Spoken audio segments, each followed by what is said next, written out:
Sud Radio Berkov dans tous ses états. Le face-à-face. 13h10 sur Sud Radio, l'heure pour nous de vous présenter ce face-à-face. Aujourd'hui, André Berkov, vous recevez Denis Cielzig, haut fonctionnaire, enseignant et surtout auteur de ce nouveau livre, Inclure, c'est aux éditions Magnus. Bonjour à vous. Alors, Denis Cielzig, vous n'y allez pas de main morte.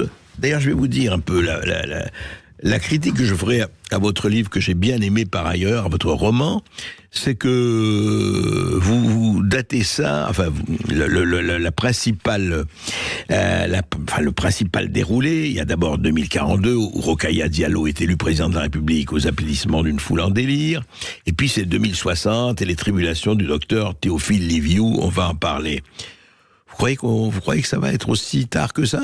Pensez pas que ça risque, ce que vous décrivez dans Inclure, peut arriver, risque pour certains, espoir pour les autres, peut arriver en 2030 ou pas, ou 2035 ? Alors tout d'abord, bonjour Monsieur Berkov, merci pour l'invitation. Je dirais que moi je crois pas que ce monde-là deviendra du tout. Je pense qu'il y a en fait... que ça restera une fiction. Voilà, ça restera une fiction, Dieu merci, je pense que ça restera une fiction, parce qu'il y a trop de contradictions internes dans le wokisme, dans l'idéologie que je dépeins, pour que vraiment elle arrive à prendre le pouvoir sous une forme, je pense, organisée, étatisée. Ça me semble difficile. Cependant, cette idéologie qui fait des ravages, qui existe vraiment, qui a au quotidien des impacts sur la vie des gens, a, à mon sens, besoin que l'on la démasque un peu. Alors rappelons ce qu'est cette idéologie, enfin, telle que vous la décrivez dans votre roman, dans Inclure. C'est quoi ? C'est surtout le woke ou c'est aussi autre chose ? C'est quoi les axes ? C'est quoi les axes fondamentaux de cette... C'est ce qu'on peut appeler le wokisme avec un W majuscule. Le wokisme, en fait, ça recouvre beaucoup de réalités, mais globalement, si on peut donner une définition, c'est l'individualisme malade qui est arrivé tellement loin qu'on considère l'individu comme étant roi et comme ne pouvant souffrir d'aucune vexation, aucune susceptibilité, rien du tout. Et donc même si, pour répondre à votre question, je ne pense pas qu'un jour on arrivera à un monde comme celui que j'ai décrit, en tout cas je l'espère, parce que c'est quand même un monde qui est terrifiant et un monde qui est proprement totalitaire, je pense que c'était important de montrer où est-ce que ces gens-là nous conduiraient si on leur laissait vraiment les mains libres, si on leur laissait le pouvoir. Et donc même si je ne pense pas qu'ils auront le pouvoir, pour les raisons que j'ai évoquées, la principale contradiction, ça reste celle entre cet islamisme radical et cette défense des minorités, et notamment le LGBT. Exactement, LGBT. C'est ce que j'ai déjà eu l'occasion de dire, mais enfin je pense qu'il faut le dire et le répéter autant que de besoin. Tous les gens qui se disent woke, ou d'ailleurs qui ne se disent pas woke, qui se disent rarement woke, mais qui défendent les minorités LGBT, etc., et qui par ailleurs défendent aussi les minorités qui, à mon sens, seront bientôt majoritaires, islamisées. Tous ces gens-là, qui prennent par exemple la défense du Hamas, et très clairement les qualifiant de résistants, devraient savoir que en Israël, vous avez une des plus grandes gay pride du monde à Tel Aviv. Et je dis à ces gens-là, allez-y, allez au bout de votre contradiction et puis organisez une gay pride à Gaza. On va voir combien de temps ça dure avant que vous preniez des rafales de Kalachnikov, en fait. Voilà. Et donc, toutes ces contradictions, j'ai voulu en rire, j'ai voulu les montrer, et surtout, j'ai voulu illustrer le monde que serait, l'horreur du monde que serait la France si on laissait ces gens-là au pouvoir. Parce qu'on les laisse un peu quand même agir. On les laisse quotidiennement répandre leur venin sans réagir. Et ce, alors même qu'ils sont carrément minoritaires. Alors on va en parler effectivement après cette petite pause, et voir pourquoi, évidemment, on voit très très très bien vos partis pris au sens littéral du terme, mais justement pourquoi vous avez choisi la fiction, c'est intéressant à savoir, parce que vous auriez pu aussi faire un essai extrêmement fort sur l'état des lieux et ce qui peut arriver. À tout de suite. C'est Brigitte Lahaie. Pour cette nouvelle année 2024, n'oubliez jamais que vous êtes la personne la plus importante. Alors faites-vous plaisir et accordez-vous vos désirs les plus chers. Bonne année avec Sud Radio. Sud Radio. Parlons vrai. Ici Sud Radio. Les Français parlent au français. Je n'aime pas la blanquette de veau. Je n'aime pas la blanquette de veau. Sud Radio Berkov dans tous ses états. Et avec Denis Cielzig, Inclure, avec une préface de Philippe de Villiers, un roman paru aux éditions Magnus. Alors justement, on va voir, vous dites ça n'arrivera pas, et j'espère que ça n'arrivera pas, mais c'est intéressant parce que ce que vous avez fait, c'est une espèce de... Cocteau parlait des miroirs qui réfléchissent.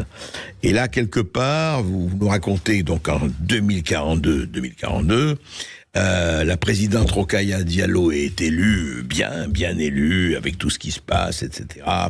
Vous parlez que le vote des étrangers a été admis depuis 2039. Et puis, on passe à 2060, où, enfin, on l'a déjà vu, le docteur Théophile Liviu, tout à fait. Liviu, c'est roumain aussi. C'est d'origine Liviu, roumaine, absolument. Voilà, je me dis bien, vous êtes fidèle à vos origines et c'est très bien.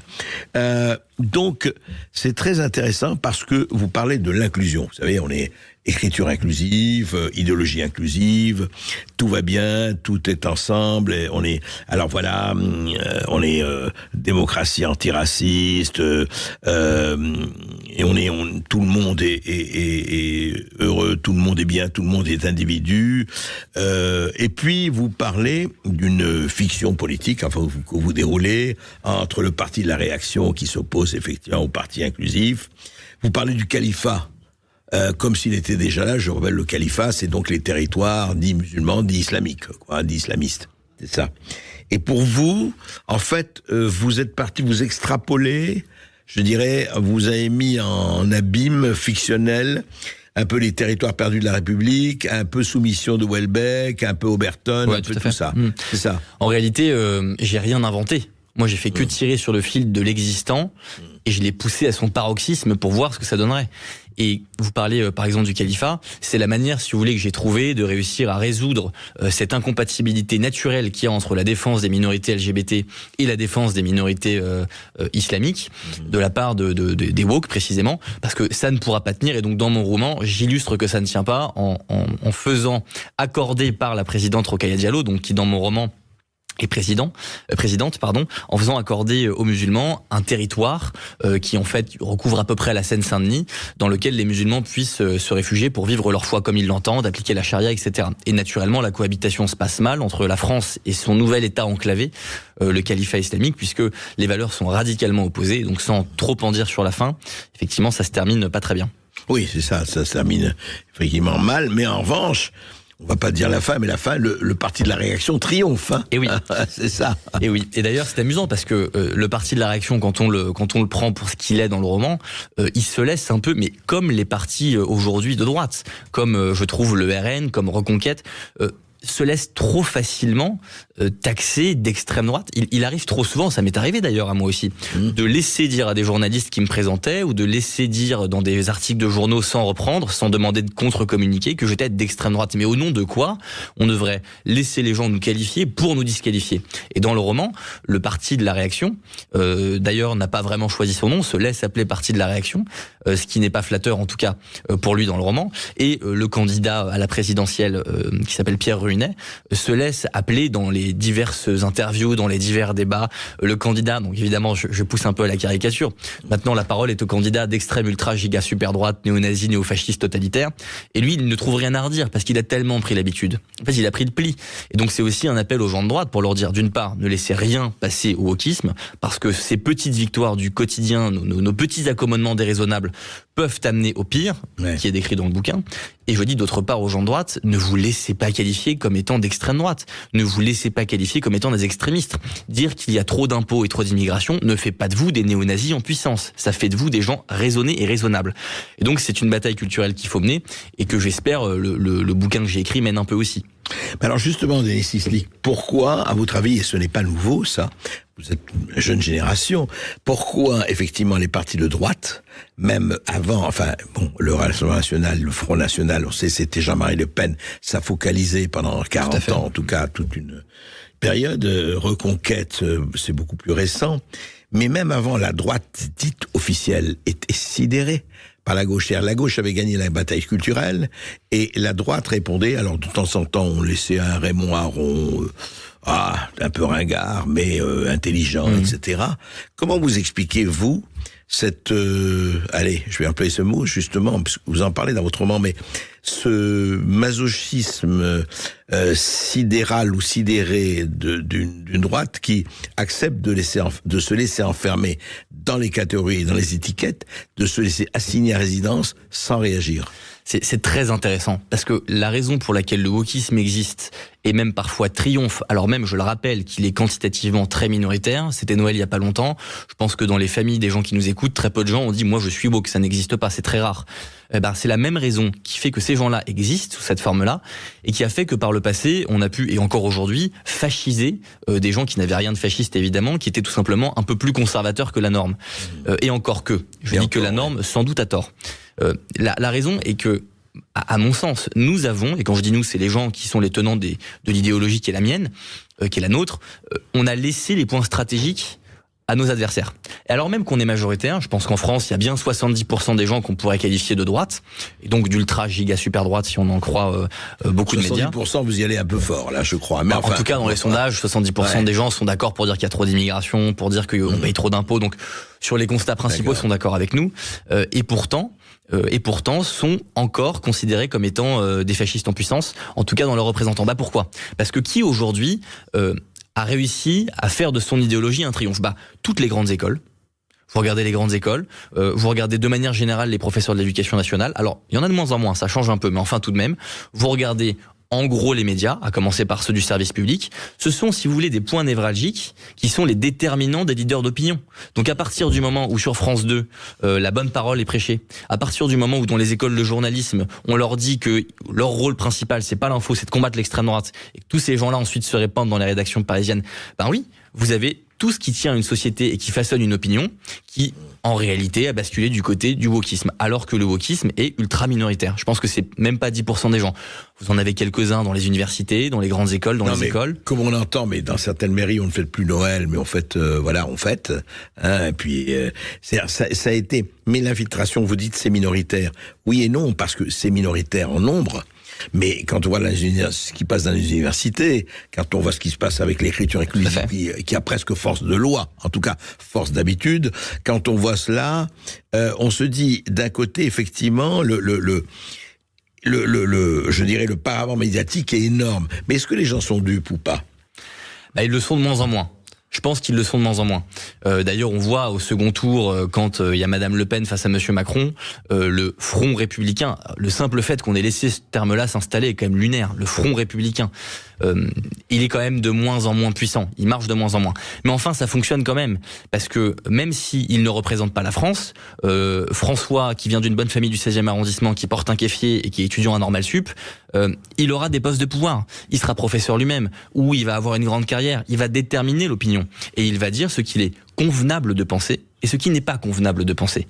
Et en disant cela, il va obliger tout un tas de gens qui, au fond, pensent un peu comme moi et comme beaucoup d'autres gens, à se dire « Ah non, je peux pas, c'est pas convenable, on me l'a dit ». Non pas que les gens soient stupides, ils sont conditionnés. Ou pire, je vais me faire traiter d'eux. Voilà, absolument. Si je dis ça, je vais me faire traiter d'eux. Vous avez parfaitement raison. Vous mettez tout à fait le doigt sur quelque chose d'essentiel, c'est la peur de la condamnation à mort sociale. Et c'est quelque chose que moi j'ai beaucoup vu dans ma courte vie, c'est des choses que j'ai beaucoup vues. J'ai fait un IEP de région, en l'occurrence j'ai fait Sciences Po Strasbourg. D'accord. Où il y avait 5 ou 6 personnes, d'ailleurs qui avaient le courage que j'ai pas eu à l'époque. Faut dire que j'étais pas aussi à droite à l'époque, mais qui avaient pas le courage, enfin plutôt aussi qui avaient le courage d'assumer leurs convictions. Et ils traînaient entre eux. Voilà, ils n'étaient pas admis dans les cercles sociaux normaux. Ils n'avaient pas une vie d'étudiant normale à Sciences Po, parce qu'ils étaient mis en dehors du champ de l'acceptable. Et c'est ça qui est dramatique, c'est que c'est le sceau de l'infamie. On va en parler tout de suite après cette petite pause.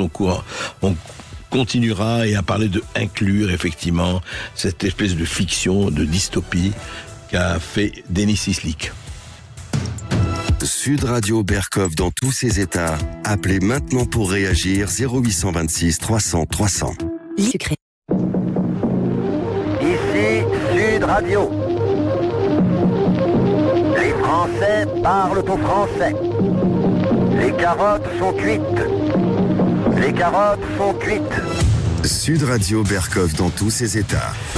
Denis Ciclik inclure aux éditions Magnus, effectivement un roman, une espèce de dystopie sur, en fait, ce que vous considérez, vous, comme des cauchemars, quoi. Il faut bien dire le wokisme ou le califat ou autre. C'est pas, effectivement, votre tasse de thé, et vous le décrivez pour dire, regardez, à où ça peut arriver, effectivement. Et parlez-nous un peu de votre héros, là, Théophile Liviu. Parce que lui, il a un parcours assez spécial. Racontez-nous. Théophile Liviu, c'est l'allégorie de l'homme moderne. C'est-à-dire que c'est quelqu'un qui s'engage pas vraiment, qui est pas particulièrement pour, mais qui est pas particulièrement contre, qui est surtout très individualiste. Et donc, en ce sens, il représente très bien l'homme moderne. Et ce que j'ai voulu modestement démontrer, c'est que à force de pas prendre position, à force de pas clairement s'arrimer à une idée que l'on décide de suivre, eh ben on se fait bouffer, quoi. Parce que Théophile Liviu, qu'est-ce qui lui est arrivé? En fait, tout au long du roman, il décide un peu de louvoyer et il combat jamais vraiment ce système. D'ailleurs, il s'en est très bien accommodé. Il est médecin. Il est médecin, il s'en est plutôt bien accommodé. C'est un peu monsieur tout le monde, Théophile Liviu. Et il se retrouve à se faire broyer, humilier, démolir par le système qu'il a refusé de combattre. Et donc, il en est quelque part un peu le premier responsable. Et c'est pour ça que je dis aussi aux gens, et ça c'est une phrase dans la préface de Philippe de Villiers que j'ai trouvé géniale parce qu'elle résume tout. Il dit « Des petites compromissions de chacun viendra le malheur de tous ». Bah, c'est exactement ça. En fait, Théophile Liviu, il est la preuve de ça. Bah, vous savez, c'est ce que disait Churchill, si vous ne vous occupez pas de politique, la politique s'occupera de vous. Absolument. Donc, c'est un peu ça aussi. Mais effectivement, et aujourd'hui, alors vous pensez que en France, alors vous avez été, je rappelle, vous avez été à Reconquête, que vous avez quitté. Vous êtes aujourd'hui dans un parti? Non, pas du tout. Je suis pas encarté, je suis dans aucun parti. J'ai gardé mes convictions. Hein. Je suis toujours en accord avec ce que j'ai défendu pendant la campagne présidentielle, mais je ne suis pas encarté dans un parti politique. Et pourquoi? Pour plusieurs raisons, voilà, j'ai une activité professionnelle aussi, donc la politique, vous savez, il y a des gens qui en vivent, et d'ailleurs, je leur reproche pas. Moi, j'ai pas de mandat. J'étais par ailleurs candidat aux élections législatives, j'ai pas gagné, donc j'ai repris une activité professionnelle sur laquelle je me concentre. Et pour tout vous dire, je suis enseignant. Et c'est important aussi. Dans quelle matière? En économie et en prépa Sciences Po. D'accord. Donc c'est important aussi pour moi de mener ce combat à bien, parce que le combat politique, c'est la pointe de l'épée. Mais bon, sortir un livre comme celui que je sors, sortir une chaîne YouTube. Hein, je sors une chaîne YouTube qui s'appelle Côte à Côte à partir de demain. D'ailleurs, dans Côte à Côte, voilà, dans laquelle je serais très heureux de vous inviter. D'ailleurs, André, si un jour vous voulez y venir, où on reçoit voilà des personnalités pour discuter, pour parler. C'est aussi une forme de combat politique. Alors c'est pas la pointe du glaive, mais enfin c'est peut-être le manche. C'est essentiel de mener cette bataille culturelle. Et quand on est prof, on mène aussi une bataille culturelle. Alors moi, j'ai pas pour objectif d'influencer mes élèves, mais j'essaye au moins de faire en sorte qu'ils aient l'esprit critique suffisant pour pas avaler les âneries qu'on leur dit malheureusement trop souvent. Vous voulez pas être le Antonio Gramsci de votre génération? Bon, je pas cette prétention. Je n'ai pas du tout la prétention d'être Antonio Gramsci, mais en revanche, mener une forme de bataille gramscienne, ça oui, clairement. Et c'est ce que j'essaie de faire modestement au quotidien. Alors justement, pour revenir au livre et à inclure, on voit très bien ce qui arrive à ce professeur et comment il est ballotté. Et au fond, l'impression qu'on a, c'est que quelque chose, au fond, on voit très très très bien qu'on est totalement, je veux dire, la France est comme une termitière aujourd'hui. Hein. Je dis pas qu'elle va s'effondrer demain, heureusement pas. Mais enfin, il y a quand même de vent contraire toutes les contradictions, les archipélisations, les côte à côte et face à face dont on parlait, vous savez, dont parlait Gérard Collomb, paix à son âme, etc. Mais est-ce que au fond, vous êtes optimiste ou pas sur ce qui se passe et sur ce qui risque de se passer? Là, vous datez votre liste, c'est dans 2060, donc on a le temps. Mais là, pour les années à venir, c'est compliqué de se battre si on n'a pas un brin d'optimisme. C'est compliqué de mener le combat si on croit pas un peu qu'on peut changer les choses. Donc je dirais que oui, je pense qu'on peut changer les choses. En revanche, je pense que les choses sont quand même très mal engagées.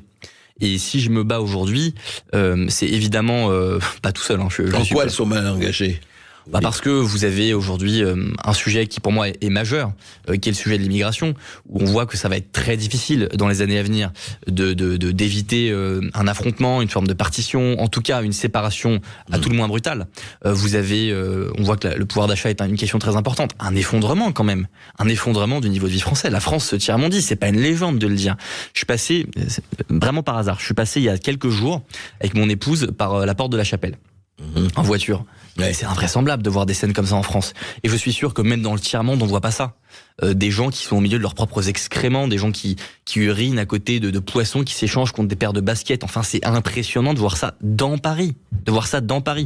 C'est des choses qu'on voyait pas il y a quelques années. Et j'avais mon père, que je salue, au téléphone il y a quelques jours, on discutait, et je lui disais, moi je pense que je suis de la première génération, j'appartiens, j'ai bientôt 30 ans, pas encore, à cette première génération qui se dit, peut-être pour la première fois, je vais pas vivre aussi bien que mes parents. Et je pense que mes enfants vivront peut-être encore plus mal que moi. Et c'est la première fois où ce rapport-là s'inverse. Et donc, effectivement, cette rupture-là... Ça fait quelques années qu'on dit ça, déjà, tout à fait, comme vous le savez. Mais bon, il y a 10-15 ans, la vie était pas ce qu'elle est. Moi, j'ai passé une partie de ma jeunesse à Nantes. Nantes, c'était un petit paradis. C'était une ville agréable, c'était sympa d'y vivre. C'était une petite ville un peu écolo-bobo, bon, c'était pas désagréable. Aujourd'hui, c'est un enfer. Voilà, vous sortez plus. J'ai des amis qui sont restés, vous ne sortez plus. Après une certaine heure, vous risquez littéralement de vous faire violer ou poignarder, et c'est devenu une norme à Nantes. Et vraiment, c'est devenu presque la norme, enfin, le quotidien. Mais sauf que les gens l'ont intériorisé, donc ils sortent plus dans certains endroits, et donc ils ont compris qu'il y a des zones interdites. Toutes ces raisons-là, mises bout à bout, oui, je crois, font que peut-être demain ça pourra exploser. Et avant 2060, parce que moi je pense pas que ça explosera en 2060 ou que la France sera dans cet état-là en 2060, parce que je ne pense pas qu'ils prendront le pouvoir. En revanche, moi je voulais juste montrer l'absurdité de cette idéologie en extrapolant un peu ce qu'elle croit. Mais je crois vraiment que dans les prochaines années, j'allais dire les prochaines décennies, vous voyez, je suis pas aussi optimiste que ça. Dans les prochaines années, si rien n'est fait, on va au-devant de troubles qui seront majeurs. Majeurs parce qu'on ne fait plus société, parce qu'il y a une partition entre les Français, une partition avec... partition qui est liée à cette immigration incontrôlée, et je crois que ce qui arrive peut potentiellement être très violent. Alors, justement, Denis Cicely, vous avez participé, vous avez une activité politique au sein de Reconquête, puis vous avez été présenté, etc. Pourquoi les partis politiques, en parlant de ceux de droite, puisque c'est votre camp, pourquoi, à votre avis, ne remplissent-ils pas ce rôle ? Le rôle que on devrait leur assigner. Ils remplissent le rôle de mener la bataille sur le front politique. Il faut quand même un certain courage. Et moi, franchement, je salue le courage des gens qui sont engagés à Reconquête, au RN aussi. Enfin, aujourd'hui, quand vous avez cette étiquette, je peux en parler si vous voulez, quand vous avez l'étiquette de Reconquête ou l'étiquette Rassemblement National, vous êtes condamné à la fameuse mort sociale dont je vous parlais tout à l'heure par un certain nombre de gens. Pas par tous, bien sûr. Non. Enfin, moi, j'avais un travail. Quand vous dites oui, c'est ça. Est-ce que ça peut vous priver de travail, ça bien sûr, mais c'est une évidence. C'est une évidence. C'est pour ça qu'il faut du courage. La morale du bouquin, c'est qu'il faut que les gens soient courageux. Alors bien sûr, c'est compliqué pour tout un chacun de remettre sa vie professionnelle en cause. Mais même du courage à petite échelle. Quand vous êtes dans un groupe d'amis et que quelqu'un a dit une phrase que d'autres ont considérée comme étant choquante, par exemple, une phrase sur l'immigration, peu importe. Et plutôt que de hurler avec la meute et le condamner à la mort sociale comme tout le monde, peut-être prendre sa défense. C'est une forme de courage. Et moi, quand vous me posiez la question il y a quelques instants, j'ai immédiatement repensé à ce moment où moi j'étais haut fonctionnaire. Et j'avais été recruté sur un poste très prestigieux parce que j'avais fait un très bon stage, j'avais été bien noté. Et puis quand j'ai appelé ma future patronne qui devait me recruter et que je lui ai dit, parce que naïf que j'étais, j'ai dit la vérité. Et je l'ai appelé en lui disant, Madame la directrice, je me dois de vous dire que la campagne présidentielle arrive et que donc j'aimerais bien m'y engager. Donc dites-moi, soit ça n'est pas compatible et je ne m'engagerai pas, ou je ferai que des notes, personne ne le saura, soit c'est compatible et j'aimerais pouvoir y aller. Et elle ne m'a même pas dit ça n'est pas compatible, elle m'a dit vous n'avez plus le poste, c'est terminé. Vous défendez des idées qui ne sont pas les miennes. Parce que vous lui avez dit auprès de qui De celle qui m'avait recruté et qui aurait été, et je lui avais dit que c'était Monsieur Zemmour. Et très intéressant que vous posiez les questions, parce qu'elle a commencé par me dire ah super, auprès de qui? Et quand j'ai dit c'était auprès de Monsieur Zemmour, elle a blanc complet. Et donc je n'ai pas pris le poste. Et d'ailleurs, je n'ai pas poursuivi dans la haute fonction publique. C'est pour ça que maintenant je suis enseignant. Et ça me va très bien. Mais donc bien sûr que ça a des impacts. Bien sûr qu'il faut du courage. Et évidemment que ces gens qui sont archi minoritaires peuvent pourrir la vie des autres. Et donc c'est de ça dont il faut prendre conscience. Et c'est ça qu'il faut combattre. Vous savez, il y a quelqu'un en tout cas qui a payé dans sa chair et ô combien, c'est Alexandre Solzhenitsyn. 8 ans de goulag. Et je dis à tout le monde, je le dis à mes auditeurs et à tous, lisez bien sûr, l'archipel du courage, mais quelque chose qui peut lire plus facilement, parce que c'est plus court, le déclin du courage, son fameux discours à Harvard en 1978, qui reste d'une actualité absolue aujourd'hui, tout à fait. Presque 50 ans après, quoi. Parce que c'est ça, le plus important, c'est le courage. Et c'est pour ça que des gens, alors comme moi, mais en fait comme tellement d'autres, parce que moi je suis une personne parmi beaucoup d'autres qui ont eu ce courage-là, doivent s'engager et doivent assumer. Puisqu'on est majoritaire sur le plan des idées, si on était une majorité à les assumer, peut-être que le combat culturel serait beaucoup plus rapidement gagné, parce que peut-être que des gens comme moi n'auraient pas de problème professionnel le jour où ils assument ce qu'ils pensent. Parce que je tiens quand même à rappeler, j'ai l'impression de parler comme si j'avais des idées qui étaient parfaitement illégales. Mes idées sont parfaitement légales, elles n'ont rien d'extrémiste, ce sont des idées qui sont partagées par beaucoup de gens et qui considèrent, dans les très grandes lignes, qu'il y a trop d'impôts d'une part, trop d'immigration d'autre part. Voilà, pour résumer de manière un peu simpliste. Il n'y a rien d'extrémiste là-dedans. Cessons de se faire cornériser par des gens qui n'ont aucun droit sur nous et surtout aucun courage. Ah, c'est tellement plus simple d'hurler avec les loups. C'est tellement plus simple de condamner. C'est tellement plus simple d'être du bon côté. C'est tellement agréable. Ah bah oui. Mais ce qui est encore plus simple de dire Sislik, et c'est le problème, c'est de se taire. Le vrai problème, c'est pas les loups. Enfin, c'est pas les loups, c'est ceux qui laissent faire les loups. C'est le problème même. Moi, je dis toujours, c'est ce qui est beaucoup plus grave. Je ne sais plus qui a dit ça. Je crois que c'est un auteur américain qui est beaucoup plus grave que les semeurs de haine. Ce sont les trafiquants d'excuses. Et vous avez les fabricants d'excuses. Et c'est exactement ce qu'est Théophile Liviu. Théophile Liviu n'est pas un loup. Il ne hurle pas, mais par son silence, il est coupable. Et de cette culpabilité naîtra sa condamnation. Donc c'est ça que j'ai voulu dire. Vous avez parfaitement raison. Le silence est déjà une forme de complicité. Donc le simple fait de dire les choses clairement, je pense que c'est un pas en avant. Et Théophile Liviu, donc votre personnage principal, c'est un compendium de plusieurs portraits de gens que vous connaissez ou pas du tout. C'est franchement. Sur la partie purement descriptive, je me suis inspiré de moi. Quand on est auteur, on décrit toujours mieux des choses qu'on connaît. Il y a plus de matérialité, de concret, de réel. Après, sur la personnalité, il est très différent de moi. En revanche, il est évidemment très proche de gens que j'ai pu fréquenter, dont je tairai les noms, et dont j'ai observé parfois que la lâcheté, parce qu'il faut l'appeler comme ça, la lâcheté. Vous savez, c'est tous ces gens qui vous disent « Ah, je vous soutiens, je peux vous faire des notes si vous voulez. » Et dès lors que vous leur dites « Ah, est-ce que vous voulez apparaître ?» Non, surtout pas, vous imaginez. C'est une forme tout à la fois de courage, parce qu'ils ont envie d'agir pour leurs idées, mais aussi de lâcheté. Oui, parce que la meilleure façon d'agir pour les idées qui sont les nôtres, c'est de les assumer. Moi, j'en suis convaincu. Ça me paraît effectivement la moindre des choses, mais vous avez raison, on revient toujours au courage. C'est-à-dire que effectivement beaucoup de gens se disent oui, regardez, c'est magnifique, regardez l'histoire des pétitions, quel que soit ce qu'on peut penser de l'affaire Depardieu ou autre, ou Polanski et compagnie. Moi, je suis toujours très frappé, c'est que des gens qui signent des pétitions pendant qui retirent leur nom en disant oui, mais c'est pas ce que j'ai voulu dire et tout, quoi. Et pourquoi ? Et pourquoi ? Eh bien, parce que ces gens-là ont très bien compris que s'ils ne retiraient pas leur signature, ils allaient à leur tour être condamnés à la mort sociale parce que, mon cher monsieur Berkoff, il ne suffit pas d'être vertueux. Encore faut-il le démontrer suffisamment. Encore faut-il se dire, il faut qu'aujourd'hui je prouve ma vertu. Et donc, cette vertu, pour la prouver, il faut que je sois proactif. Mais qui vais-je condamner aujourd'hui ? Avec qui vais-je couper les ponts ? Si vous saviez le nombre d'amis, je mets de gigantesques guillemets, car du coup, il ne l'était pas, que j'ai perdu quand je me suis engagé pour Éric Zemmour. C'est des gens qui connaissaient mes idées. Ils les savaient bien avant, et ça les dérangeait pas. Ils n'ont pas supporté que vous sautiez le pas, c'est ça ? Et ils n'ont pas supporté de devoir l'assumer. Parce que quand vous faites des plateaux de télé, et que les gens commencent à vous dire « Ah, vous êtes ami avec un tel qui défend telles idées », vous devez dire oui. Et là, c'est plus compliqué. Parce que si vous dites oui, vous êtes à votre tour sur la liste des condamnés à la mort sociale. Et c'est cet engrenage abominable et atroce que j'ai décrit dans cette société qui est totalitaire, qui est effarante et effrayante, parce que en réalité, tout le monde fait attention à tout ce qu'il dit, tout le monde s'autocontrôle. Le pire des totalitarismes, je crois vraiment que c'est l'individualisme porté à son paroxysme, c'est-à-dire les woke. Oui, et d'ailleurs les woke eux-mêmes, enfin heureusement on n'est pas en Russie, ni en Corée du Nord, ni dans l'Allemagne des années 30, etc. Mais il y a ce côté extraordinaire d'ailleurs chez les woke, c'est que la tentation totalitaire est actée.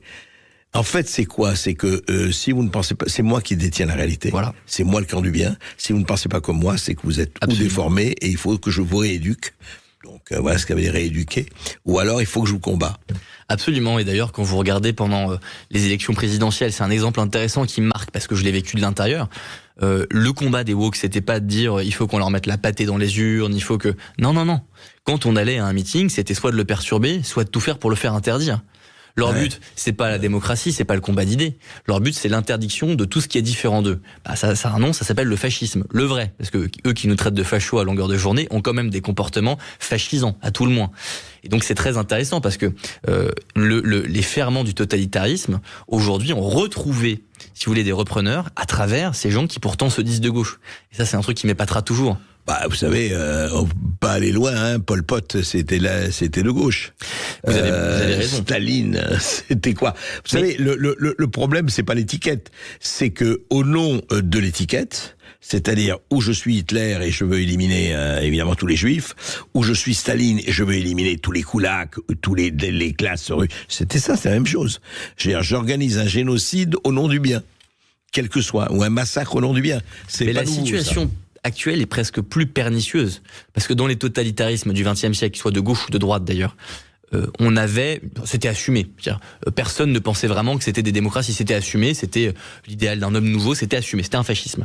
Aujourd'hui, l'État n'est pas en lui-même fasciste, non, mais a des influences de gens dont l'idéologie est fascisante, à tel point que nous vivons dans une démocratie, mais qui a des atours parfois de dictature, voire de totalitarisme, mais doux et soft, ce qui empêche les gens, en grand nombre, en grande partie, de s'en rendre compte.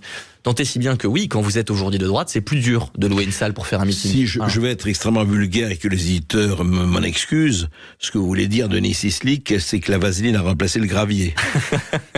Alors je ne l'aurais pas dit dans ces termes-là. C'est un peu l'idée. Il y a beaucoup de commentaires qui nous disent, rappelez-vous du chanteur Faudel en 2016 qui avait soutenu Nicolas Sarkozy, après il a plus fait carrière. On va se retrouver dans un instant sur Sud Radio, on continue ce face-à-face avec Denis Cicely. À tout de suite sur Sud Radio. Sud Radio Berkov dans tous ses états, midi 14h. André Berkov. Ici Sud Radio. Les Français parlent au français. Je n'aime pas la blanquette de veau. Je n'aime pas la blanquette de veau. Sud Radio Berkov dans tous ses états. Mais alors Denis Cicely, si je veux me faire l'avocat non pas du diable, c'est pas du diable, mais l'avocat, disons, d'un certain nombre de woke, il dit, voyez, en fait, ce que vous dénoncez, c'est inclure. Alors qu'est-ce que vous voulez? C'est exclure, c'est ça. Vous voulez discriminer, vous voulez exclure les migrants, vous voulez exclure les woke, vous voulez exclure les islamiques, vous voulez exclure tout le monde, quoi, qui ne soit pas français. Alors, que ce soit ce que des woke puissent nous répondre, je n'en doute pas un instant, mais j'ai voulu justement démontrer que eux qui prétendent inclure, à longueur de journée, nous bassinent avec ce terme, l'inclusion en permanence. Eux qui prétendent inclure, en réalité, ont des comportements mais profondément excluants. Et d'ailleurs, la couverture du livre, on voit le mot inclure, avec derrière une porte de prison qui semble indiquer quand même plutôt l'enfermement et donc le contraire. Parce que je crois que... Je la montre d'ailleurs. Je crois que les woke ont justement un problème majeur pour pouvoir se targuer d'être inclusifs. C'est qu'ils vont jusqu'à nier l'humanité des gens. C'est-à-dire que pour ne pas vexer la petite personne individuelle, pour essayer d'être le plus inclusif possible, ils en arrivent à dénier ce qu'il y a de plus naturel chez un être humain. Par exemple, pourquoi nier quoi, en quoi l'humanité? Par exemple, quand vous dites à quelqu'un qu'il a été coupable d'une micro-agression, ça c'est un nouveau terme aussi dans les micro-agressions, d'une micro-agression parce que, je caricature un peu, mais oui, il a fait une blague qui n'a pas plu à quelqu'un, qui s'est senti concerné ou qu'il a parlé d'un sujet qui ne le concernait pas, en réalité vous lui niez son humanité la plus évidente, c'est-à-dire sa spontanéité, c'est-à-dire son humour, c'est-à-dire sa personnalité. Oui, la vie, c'est dur. Parfois, j'ai envie de leur dire, oui, parfois, la vie, c'est compliqué. Oui, on peut pas toujours être dans un cocon surprotégé. On peut pas toujours vivre dans un monde dans un safe space, dans un monde de bisounours. C'est infernal. Et je leur réponds aussi parfois, les laissant ainsi pantois, que c'est vraiment un problème de gens qui n'en ont pas. Allez voir les soldats ukrainiens dans la tranchée ou les soldats russes qui se battent et qui s'entretuent à longueur de journée par -15. Est-ce que vous pensez que la question du genre, ça les intéresse? Est-ce que vous pensez que la question des micro-agressions, ça les intéresse? Ils prennent des obus dans la gueule à longueur de journée. En quoi est-ce que les micro-agressions, c'est un sujet pour eux? Donc c'est vraiment une théorie issue pour moi de l'Occident malade. C'est-à-dire que l'Occident qui a achevé son développement et qui, n'ayant plus aucune perspective, n'a plus rien d'autre à faire que se déconstruire. Voilà. Puisqu'on n'a plus rien à bâtir, on se déconstruit. Ce sont les discussions sur le sexe des anges, pendant que Constantinople est assiégé. Oui, mais alors justement, en fait, vous dites ça, et c'est vrai, vous décrivez ça, et c'est quelque chose, vous l'avez fait d'une manière très amusante, je trouve, et bien dans le côté, effectivement, fiction. Maintenant, on a l'impression que, comment vous dire, on a l'impression que c'est une espèce de bataille... d'effets, de bataille de semblants ou de faux semblants, et on a l'impression qu'au fond, on nous enfume avec ces histoires de wokisme, de ceci, de cela, parce que derrière ça, il y a quand même, on veut plus de la biologie. C'est ça le problème, c'est-à-dire que les transgenres, c'est vous pouvez être un homme, une femme, comme vous voulez, etc. Ouais. Quand ça arrive juste à un moment, ça arrive c'est une histoire absolument authentique. Vous savez qu'au Congrès américain, ça commence toujours par une prière à la toute nouvelle session du Congrès américain. Et la dernière, il y a quelqu'un qui a fini par Amen et il a ajouté à Woman. Ah d'accord. Ah non, je l'ignorais. Amen. D'accord. À woman. Il faut dire à woman, sinon Ouais, on va on vous en est dire là, encore bien que je suis sûr. patriarcal. Quoi. Mais c'est quoi? Alors, mais justement, comment ça peut s'arrêter, ça, à votre avis? Par l'élection de Pierre Ruiné, comme vous dites dans votre roman? Alors c'est sûr que une victoire dans une élection présidentielle, c'est quand même l'élection matricielle, c'est l'élection structurante, donc ça aiderait beaucoup. Mais la seule façon de vraiment l'emporter, c'est de reprendre le contrôle culturel, c'est-à-dire de plus laisser la parole à des gens qui sont si minoritaires et qui sont en définitive complètement, enfin pardon de le dire comme ça, c'est une idéologie de gens complètement ravagés. Il faut pas laisser les gens qui considèrent en fait que l'humanité n'est rien, que la vexation individuelle, que la susceptibilité, que l'individu est tout, prendre le pouvoir. Sinon, comment on fait une nation? Comment on fait une nation quand on n'a plus de Dieu, quand on n'a plus d'État, quand on n'a plus de famille, quand on n'a plus de commun, quand on n'a plus de syndicats même, quand on n'a plus rien qui fait du commun, quand on n'a plus rien qui nous permet de penser le collectif, quand on ne pense plus qu'à l'échelle de l'individu qui est fait tellement roi qu'il faut le surprotéger. Vous ne faites pas nation, vous faites une entité, un magma de gens qui sont à côté les uns des autres, qui cohabitent et qui finissent par se taper dessus. Et c'est exactement ce qui se passe. Donc la façon que j'aurais de dire aux gens de se battre, c'est d'une part d'assumer, d'avoir du courage, et d'autre part de ne rien laisser passer. Même ce rapport que vous avez au bureau, qui est écrit en langage inclusif, vous le laissez pas passer. Vous n'êtes pas obligé de vous mettre en danger, vous n'êtes pas obligé d'écrire des livres et de faire de la politique, mais déjà c'est un pas en avant. Voilà. Le petit pas, le pas en avant et le pas de côté. Tout à fait. Merci Denis Ciclik. Merci pour votre invitation. Inclure, c'est aux éditions Magnus, écrit par Denis Ciclik, préfacé par Philippe de Villiers. Tout de suite, vous avez rendez-vous avec Brigitte Lahaye. Demain, ce sera Alexis Poulain qui sera là entre midi et 13h. André Bercoff, vous revenez demain à 13h pour la culture avec Céline Alonso. À demain sur Sud Radio.